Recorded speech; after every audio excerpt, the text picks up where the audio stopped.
Sina Coco Martin at Jake Cuenca pala ang nag-workshop kina Donnie Pangilinan at Kyle Echari, kaya pala ang bibilis din ang kilos nila sa fight scene sa seryeng Roja. Kasing tindi ng bakbakan nina Donnie at Kyle ang naging pagsalubong ng mga manunood sa action drama series matapos masungkit ang unang pwesto sa listahan ng top TV show sa Netflix Philippines nang ipalabas ito noong November 21. Nagpasalamat sina Donnie, Kyle, at may entrata sa suporta ng mga kapamilya at sa mga papuling natanggap ng serye na tungkol sa isang hostage crisis sa isang luxury resort.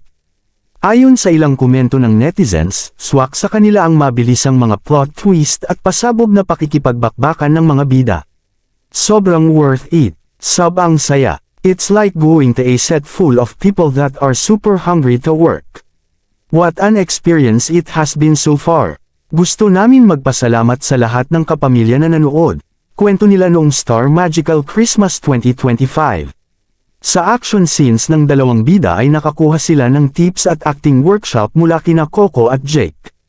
Ipinasilap na rin sa unang pagkakataon sina Donnie at Kyle na nakasuot ng combat gear para sa isang malaking action scene.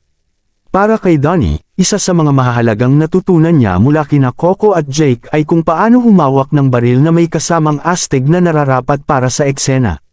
Dagdag naman ni Kyle, "I've never been a part of this intense type of action. They gave us a little bit of notes and yung mga kailangan namin isipin. Kahit yung mismong mga stance at paano yung levels of galit."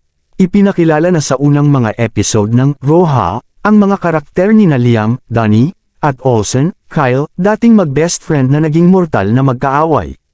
Mapipilitan ng dalawa na isantabi ang kanilang alitan nang sumugod sa La Playa Roja Resort ang isang grupo ng mga armadong lalaki.